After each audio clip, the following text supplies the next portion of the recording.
Hey guys, and welcome to or back to the Paws and Pursuit podcast with your host Summer Clark. So today I'm going to be talking all about the JOAWC, always a mouthful. As you know, me and Arrow just attended this event, which was held in the UK as a white dog. So I asked you guys to ask me all the questions about being a white dog and just the event itself. And I had so many questions. I've got 18 questions. I have a feeling this is a really popular topic and you all want to hear lots about it. So let's get straight into it. So it was a 3-day event. Obviously Team GB Juniors were competing there, but I was the medium white dog with Arrow. So number one, and the most common question, I think I got this about 5-10 times. What is a white dog? So a white dog is, and the first time I heard about a white dog, saw a white dog run, learnt what it is when I represented Team UK at IMCA and PORCA, which was held in the UK back in 2018, I would say. With Ethel. And one of my friends, Jack, was the white dog there. Obviously it was held in the UK. So a white dog is basically the dog that runs the course set by the judge before course walking commences and before all the competitors actually start competing on the course. So that's pretty much what the white dog is. And number two is, what is the purpose of a white dog? So these two questions tie in. So the purpose of this white dog that runs the courses before all this happens is to test the course. It is to give the judge an example of how dogs look running over the course, what angles the dogs come off and onto, equipment on, stuff like that, to make sure it runs smoothly. And this gives the judge the opportunity to make tweaks, just change a few things on the course if necessary. Not hugely for safety, because obviously it has to be safe for the white dog, but just slight little lines. On one of my courses, I ran it and then just had to redo the last section for the judge, as they weren't sure if they were happy with the line, how the dog was coming down a line into a tunnel, and they just tweaked the angle of the tyre slightly to make that line even nicer after watching Arrow do it. So the white dog's purpose is for the judge to make sure the course runs soundly for all the competitors, because it is such a major important event. And obviously the course has to be the same for all the dogs. So, you don't want to run 5 dogs and then the judge think that's not right and have to restart the class, or, so that is the purpose of the white dog. It is also to demonstrate the course to the competitors. So the competitors for that class always watch the white dog run their course, and this just gives them an idea. You know how it is, no one likes running first, do they, in a class? Well, most people don't, because, I like personally watching a few example dogs run before me. And you can see traps, if the dog takes traps. You can see lines again. You can see how the handler handles it. And you just really get a feel for it before you even run it. Obviously, when you walk it, you only walk it, you don't run it. So seeing a handler and dog run that course before you do is really helpful. I did have one, I can't remember what country she was from now, but I did have one of the foreign competitors come up to me and say what a brilliant white dog Arrow was. And she was really thankful for us, because it had really helped her watching my runs be able to figure the course out and run it to the best of her ability. So it's for the judge, first and foremost, to make sure they're happy with their course for the competitors. And then secondly, it's for the competitors just to get a good idea of how the course runs, and then they can make some final decisions about how they're going to run the course, which handling options to take, because, we all walk the course with different options. Excuse me, I'm dying. So they might watch me run the course and I not do the blind, but they walk the blind, so they can be like, oh, that's what it looks like if I don't make the blind, stuff like that. So that is a white dog, and that's why they exist. So number 3 is, how do you get selected as a white dog, and what does the selection process involve? I'm going to sneeze. No, I'm not. Yes, I am. I don't know. No, I'm not. It's fine. Okay, so how do you get selected as a white dog, and what does the selection process involve? So there actually isn't a selection process, not that I'm aware of anyway. I didn't go through a selection process. You get selected by simply being approached by the kennel club. So the best way I can describe it is like, in football or professional sports like that, people get spotted. So the organisations sort of see certain people at events, and if they're impressed, then they'll recruit them onto the team or whatever. So that's kind of like what this is. Obviously, I think I got selected because, yes, Arrow is awesome, but also I've been on the team before. I was on the team for 3 years with Ethel, so they already know of me. They know that I have international experience. I've competed for Team GB before at these events in the same kind of environment. So it'll be less pressure for me in that sense. You know, I'm used to it. I can run international courses. I've done it before and I've proved it. And then also, yeah, they've just watched, obviously, me run Arrow at shows. They've probably seen what I've put on social media of Arrow running and just think that he would be a great example of a dog to run international courses. And they just reached out to me and asked me. So I didn't do anything. I didn't even know that it was a thing that was happening at this event. Obviously, with it being held in the UK, it makes sense. But it didn't even enter my head until I got that request. I was like, oh my God, that's happening. That's a thing. They've asked me. But no selection process. You don't have to do anything specific to get selected. But those are the reasons I think they selected me and how they selected people. Because I know Marianne was the small white dog. She has international experience. And other sorts of younger people as well to fit in with the junior aspect of it. Because you never know, if you choose like a 30-year-old adult that, you know, to run as the white dog at a junior event, it might be a bit much for the juniors. It might be a bit too much pressure. So I think that's why they chose younger people as well. But yeah, so no selection process. That is how I think I got selected. But again, that's just how I assume I got selected. I don't actually know. That's all I can imagine. Number 4 is, how did you get approached by the Kennel Club for the role of white dog? So phone, email, in person, etc. So it was an email from the Kennel Club asking if I would like the role and what dates I could do the role. Obviously, it was 3 days. You didn't have to do all the 3 days. But obviously, I wanted to do all the 3 days because it is a huge honour. So I replied saying, yes, I would love to. Thank you. I can do all 3 days. So it was an email conversation. Everything was via email. Obviously, they already have my email as well because I've been on the team before. I've been involved in Kennel Club things before. So my email is already there. I've already had lots of conversations with people at the Kennel Club via email. So that's that I assume that's how they have my email. Obviously, I didn't give it to them for this purpose, but I'm assuming that's how they already had it to contact me. But yeah, that is how I got approached. Number 5 is, how did you feel when you got selected as a white dog? Honestly, when I got that email, I was elated. I was so excited. I couldn't believe it. Like I said, it was completely out of the blue. I never expected that to happen. I was actually on my break at work, sat in my car, and I checked my emails and I saw that email. And I also got another exciting message about something that I still can't tell you after that, on the same day and the same block of emails in that moment. So that was a very exciting break from work. I went back in a very good mood, as you can imagine. But no, I just felt really honoured and also really proud, like really proud, and sort of like, you know what, yeah, all the hard work I've put in with Arrow, and I'm still putting in with Arrow, and all the huge challenges we've been through, you know, it's paying off. It's, you know, it's worth it. They, you know, for the Kennel Club to think that you and your dog are good enough to do such a role is incredible. You know, it's just made me feel really proud of me and Arrow and what we've achieved and how far we've come.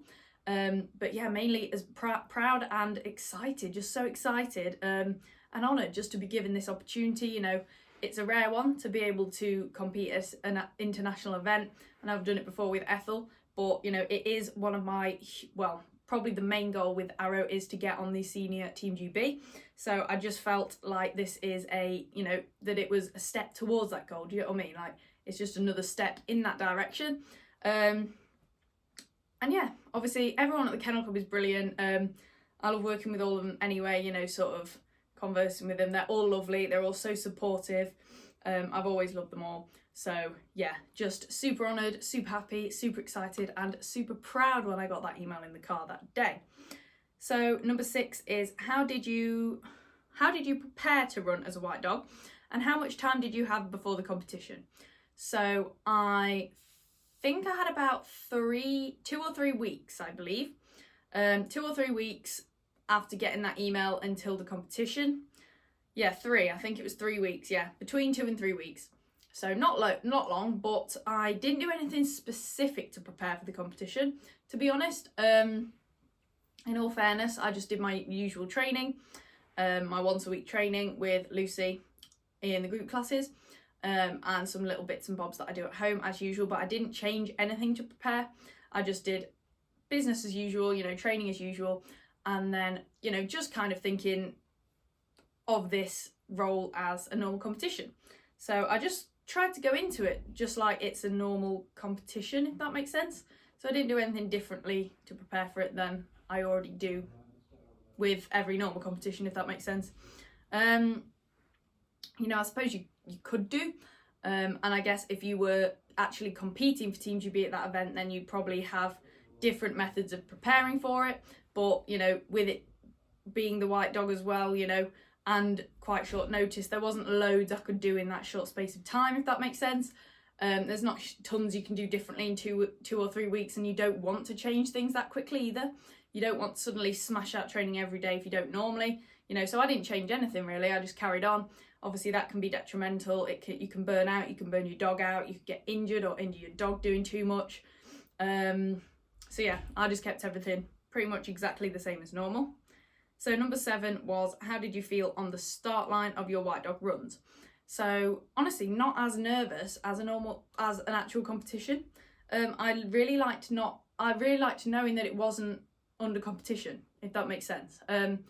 It did feel more like training, and also I don't even know how to explain it, but it just felt, I think I was just that pleased to be there and that honoured that I'd got that opportunity, that you know, I was doing what I was happy to be doing, if that makes sense. Like, it wasn't like if I went clear and smashed out a brilliant time, anything else would come from that, if that makes sense. Like, no matter what the outcome, this was what I was there to do, and nothing would, like, I wouldn't gain or lose anything because of the result, if that makes sense. Obviously I want to do my very best and showcase myself and Arrow to the best of our abilities, which I did, and we did achieve. But at the same time, you know, there wasn't all those nerves like normal. I just felt really special and proud and honoured again just to be able to do that role, and I really just wanted to take it all in and just really enjoy that 30-40 seconds in the ring. Well, it's Arrow, so yeah, 20-30 seconds in the ring that I had while it was happening. Because obviously, I think I had 6 runs, so 2 a day, apart from the Saturday, Sunday, but we'll come to that in a bit. Obviously, the Saturday was cut short. I had 1 run on the Saturday, and then the event was postponed till the following morning, very bright and early, 7 a.m, had to get up at 3:30, crazy. Anyway, so we only had 1 run on the Saturday and then 3 on the Sunday to make up for that 1 we lost on the Saturday afternoon. But yeah, I had 6 runs in total, so it's not tons, and I just wanted to enjoy, well, I say not tons, but I mean, it's, you know, 6 runs and then there's not that event for another year, or, you know, it's a very rare opportunity, so I wanted to enjoy all of those 6 runs, and that is what I did. So yeah, I didn't feel any negative emotions on the start line, to be honest. It was all just positive, all just pride and excitement, and determination as well, to be honest, to showcase Arrow at his best. I really wanted to show how good he can be at these international courses, which I think we definitely achieved. But yeah, I was stood there and I was just honoured and proud and determined. Yeah, that's pretty much how I felt. So number 8 is, did you feel under pressure to go clear in your white dog runs? So like I just said, no. There was maybe a tiny bit of pressure because obviously everyone's watching you, the other countries are watching you as well. But no, I didn't feel too much pressure because, like I said, I knew it wasn't a competition and I wouldn't lose or gain anything from how the run went.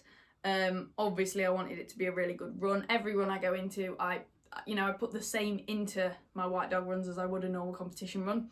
But I think just because I was just so happy to be there, like I said, I didn't feel really pressured. The goal of being a white dog is to run the course and showcase the course to the competitors and for the judge to see how dogs run on it.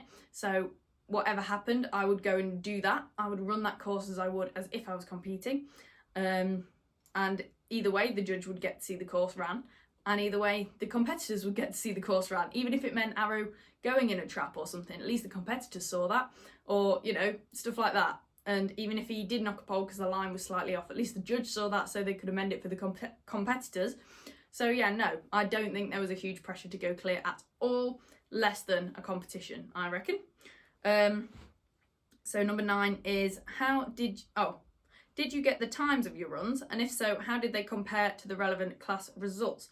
So no, I didn't get times for my runs. I mean, I could probably work it out on the video, but I didn't do that. I didn't get times for my runs. No, I didn't do that. I suppose I could have if I really wanted to. Don't know whether I could have asked or could have compared.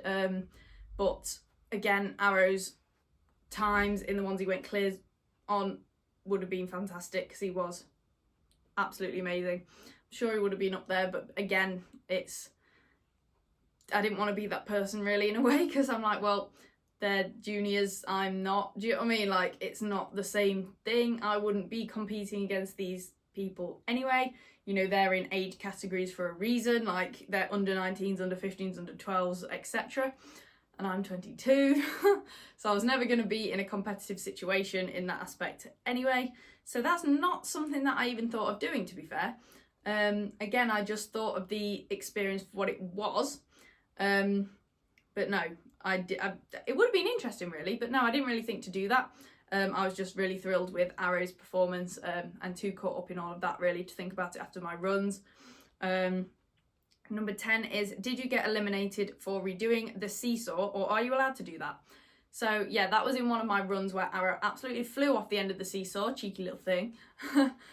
So I went back and redid the jump to the seesaw, which he then did successfully. And again, it's a white dog run, you don't get marked, they don't even mark you.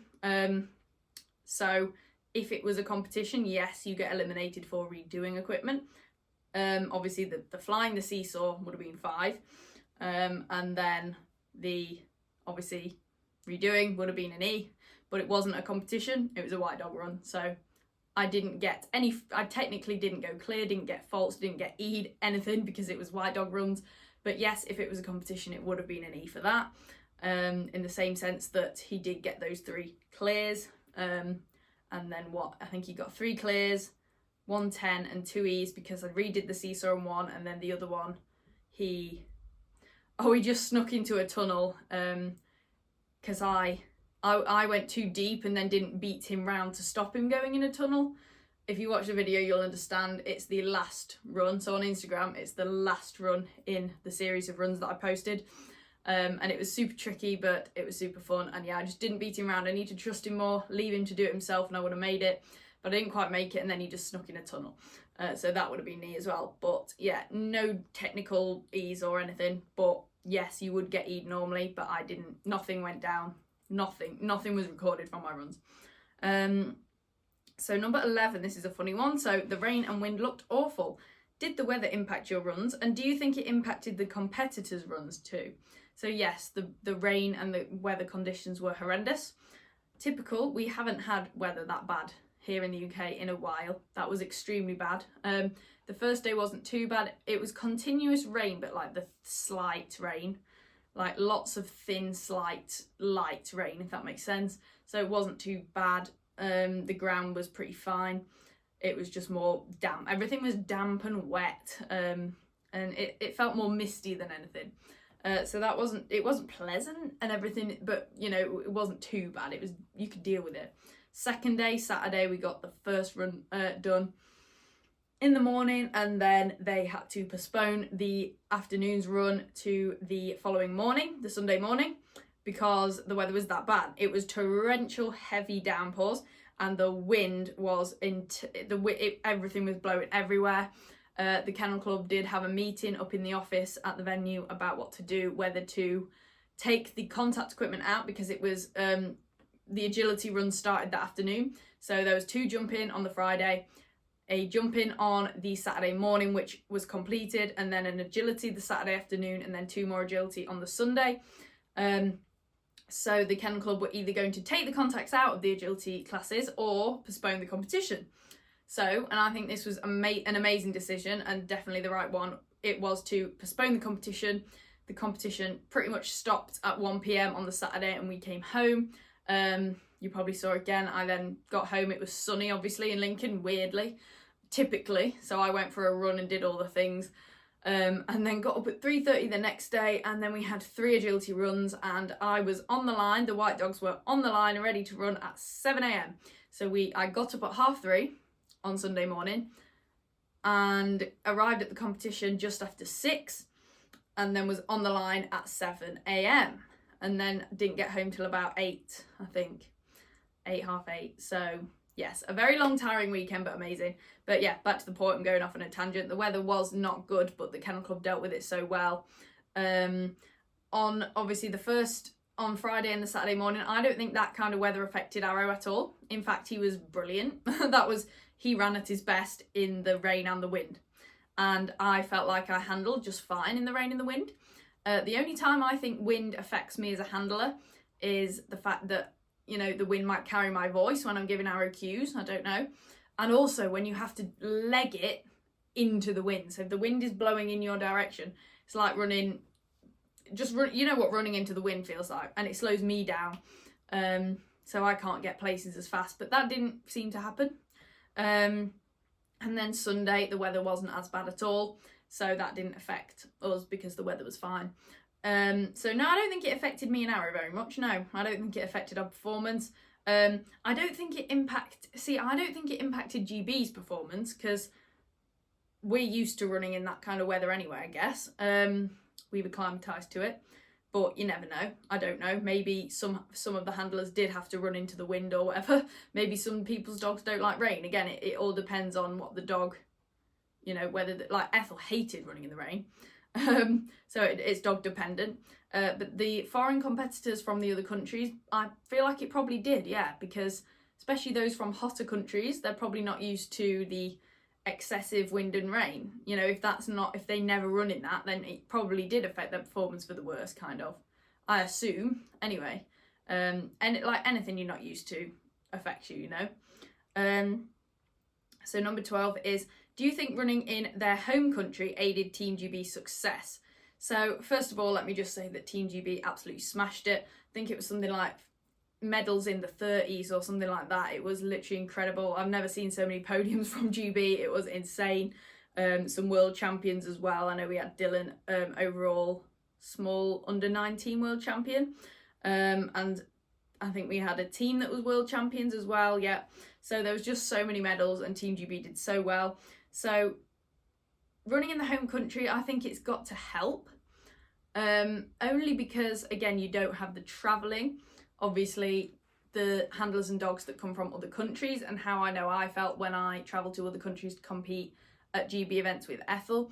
Obviously, you get tired and groggy from all the travelling. You're out of routine. Everything just feels a little bit off. I know the Americans were there as well. They probably had to fly over. I'm sure they did. So jet lag, time differences, stuff like that. So that's got to affect you as a handler, and probably the dogs as well. If you're going to another country. So yeah, being in our time zone, our weather, a venue that we've competed at before, so Iconics, Dallas Burston Polo Club, the usual Iconics venue, that has to help.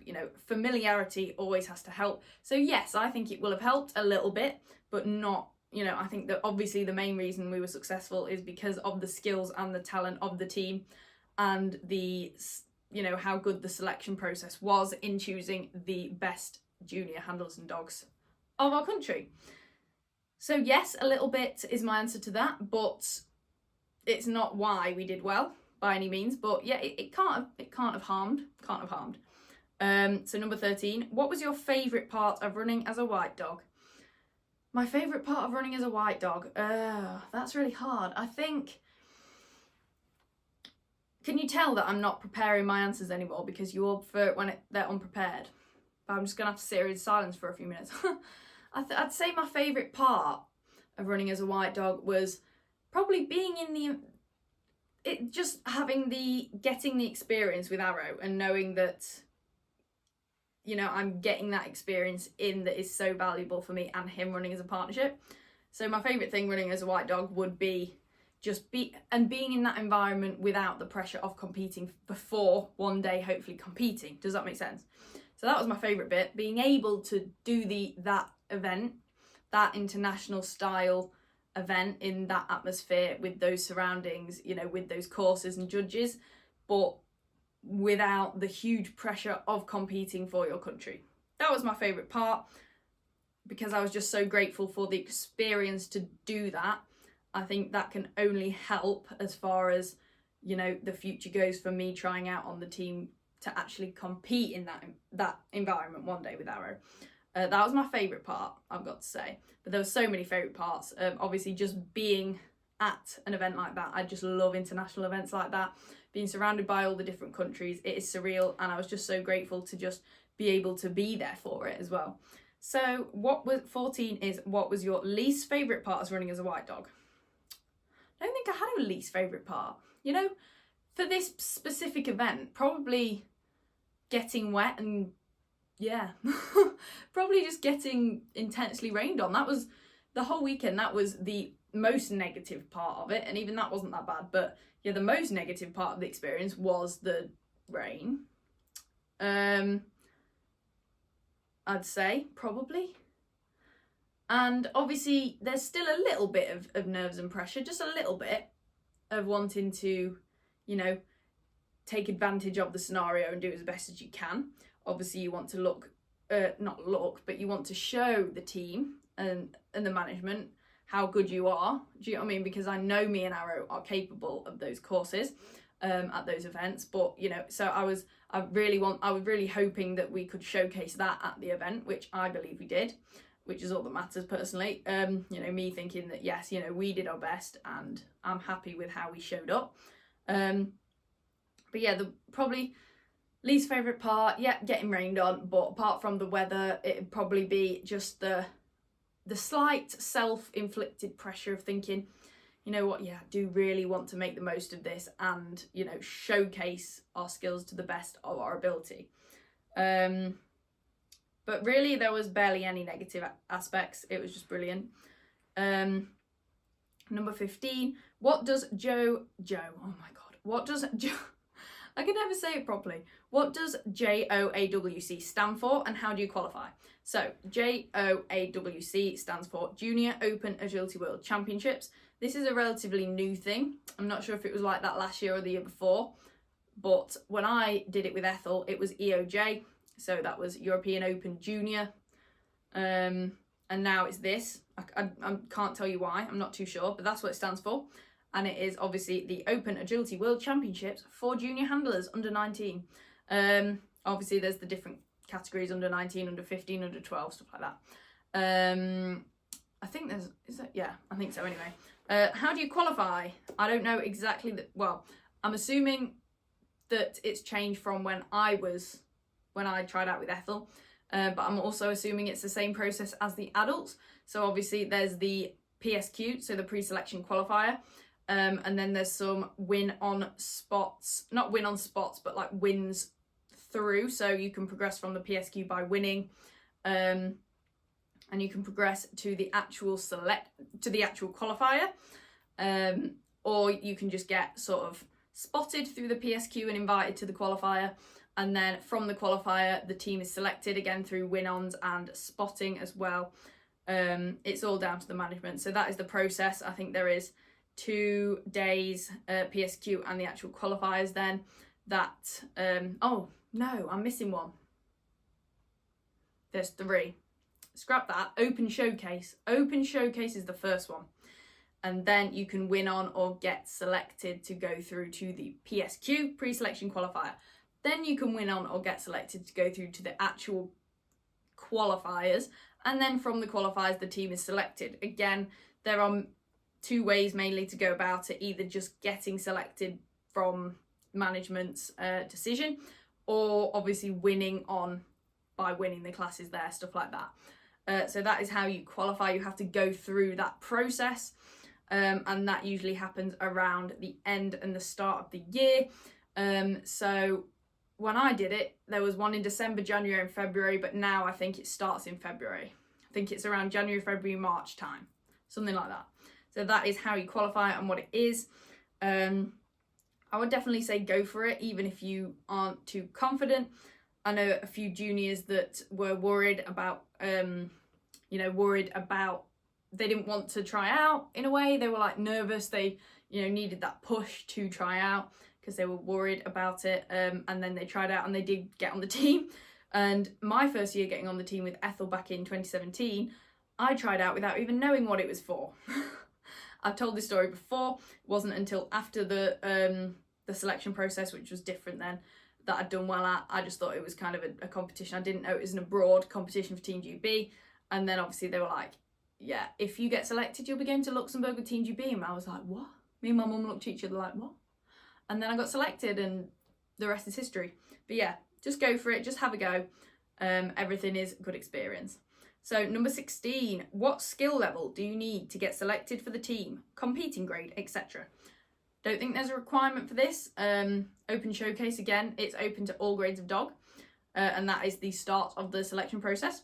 So, you know, again, it's international courses. Any dog can enter. However, well, I say any dog, any skill level of dog can technically enter. I think it's all grades. But obviously you've got to take into consideration that they're international courses. The courses aren't easy. Well, compared to normal competitions, the courses won't be easy. They'll be a little bit harder because of the extent of the event and what you are trying out for. So just use a bit of common sense to think, am I ready and is my dog ready? Because you don't want to go and then be totally overwhelmed, not be able to do anything and have a really negative experience that then knocks your confidence and stuff. So, you know, do you think you and your dog are ready to run international courses and represent your country? You know, I tried out with Arrow. I went to the open showcase with Arrow mainly because I wanted him to experience the courses and just to get a feel for where he's at. I didn't expect to get on the team. So obviously you can just go to that for the experience. I think a lot of people do. So yeah, I would say, and obviously I knew Arrow could do all the things, but I also knew in the back of my mind, you know, he's still very young, he's still a very baby dog, and obviously he was a lockdown dog and he had all his nerves and stuff, so no part of me thought I'm going to get on the team. That's not why I went to the open showcase. I went for the experience because it's something I want to achieve in the future. So I thought, you know, it's going to be a mega experience to get a feel for that with him, which we achieved, and we'll come back next year and do the same thing and just keep doing it until, you know, and keep training in between, obviously working really hard, giving it more time, giving it more training, and then every year we should get better until one day we are good enough to go through that selection process and eventually get selected. But all you can do is try. I think you should just absolutely go for it. But yeah, just take into consideration the fact that yes, they are international courses. So, you know, you've got to be able to, you and your dog have got to have skills, and your dog's got to be able to do all the things, if that makes sense. So yeah, it's a really hard one to answer. Grade, I'm pretty sure you can be any for the open showcase. But yeah, only you know, where you and your dog are on your journey and how you think you will deal with the international courses. So yeah, number 17, what, if anything, has changed since you were on the team? So I was on the team, the junior Team GB a long time ago, 2017, 18 and 19 in Luxembourg, the Netherlands and Switzerland. Just talking about it and thinking about it just makes me happy. Literally the best 3 years of my life, and that is bizarre in a way because I didn't even know what I was signing up for when I first went to try out, but I wouldn't swap those memories for the world, literally for the world. What has changed? Obviously the selection process has changed, but for the actual event, it was really similar actually. It was very similar. You know, you've still got the individual, you've still got the team, same format of runs like that. All the countries you've still got there. A lot of the countries even have the same chant, or it's slightly different. Do you know what I mean? Like, it just felt like a blast from the past. I don't think anything has really changed that much. Obviously, there's different people on the team because people age out for all the countries, that's obvious. You've got different management. Obviously, again, that's just called life progressing. People moving on with their lives, doing things, etc. But obviously it was a different feel being in the UK and hosting it ourselves to being in a different country. But apart from the location and the venue, nothing else felt that different. It just was so similar. to when I did it. You know, you've got all the little bases that all the countries are at. They were doing t-shirt swaps. You've got your opening ceremony, closing ceremony, all those things. And so, yeah, I don't think a lot's changed at all. It was mega at the time, and it still is mega this year, really. Obviously, it felt a bit more normal to me because, one, I wasn't competing on the team, you know, didn't have all the kit, etc., which everyone else did that was competing. And also, obviously, it's a venue that I compete at regularly anyway here in the UK, so to me, it felt more normal than those things, I guess. They felt more extreme, but obviously they're going to in a different country and I was an actual competitor. But yeah, not a lot has changed. It's still great. And the last question is, where will JOAWC? Look at me, I did it. 2024, I wrote 2014 in my notes. Nice one, Summer. That's a blast from the past. Even I wasn't on the team in 2014. It wasn't even a thing. So yeah, where will it be held next year in 2024? I don't know. I'm going to leave you all on a cliffhanger. We don't know. In the closing ceremony of the event this year, they said, you'll have to wait to see where the event is next year. So no one knows yet, which is kind of exciting, to be honest. But, you know, I'm sure you'll all see the news when it gets announced that what country it's going to be held in. I know the EO is going to be held in the UK next year, so the adult version for the senior team, so that's so exciting. But I'm not sure about the junior one, and it doesn't sound like anyone else knows quite yet either, but I'm sure it won't be long until that's announced. I could be wrong, it could be somewhere, but I do remember in the closing ceremony, pretty sure the Kennel Club guy, what's his name, the secretary of the Kennel Club, that's so bad that I don't know that, pretty sure he said, you'll all just have to wait to see where it is next year. So yeah, I'm going to keep you in suspense there.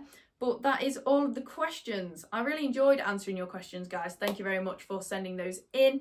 It was just such a good experience. If anyone's got any further questions about being a white dog or the JOAWC in general or Team GB in general, you know, selection process, anything like that that you think I could help you with, or even if you don't know if I could help you with, send me a message and follow me on any of the social media platforms. I will put the links here on the YouTube video and down below in the description on Spotify and Apple Podcasts. Make sure you follow me on all of those so you don't miss a post or another podcast episode or YouTube video. I also did a bit of vlogging over the event. I don't know how much footage I actually got. I am still not a great vlogger. I forget to pick up the camera. I'm 2 in the moment. I suppose that's a good thing, but it means less footage to work with. But I'm going to try and make a YouTube video of the event. So keep an eye out for that. It might be a few weeks. They take a lot of editing. And next week's podcast episode is going to be all about how to start your own podcast around the topic of dogs, or YouTube channel, or just general social media channel, because I've had a few people asking, and I'm always, you know, willing to be a role model for those wanting to do what I've done and stuff like that. And I love seeing more people do podcast videos, YouTube channels, social media accounts, stuff like that. So yeah, get excited. This time next week, that will be in your ears. And yeah, so every Wednesday at 8 p.m, tune in. There will be a new episode every single week. I can't believe how long I've been doing this podcast now. It is since last November, I think. August, September, October. So in 4 months, it'll have been a year. That is crazy. I'm going to have to do a super special episode for my year anniversary of the Paws in Pursuit podcast. So the last thing I want to say is, if you don't mind, please leave a rating or review on Apple Podcasts or Spotify. Ideally 5 stars. That would mean the world to me and just keeps this podcast going and yeah, keeps the hype there. And with that, I will see you all next Wednesday at 8 p.m. Bye guys.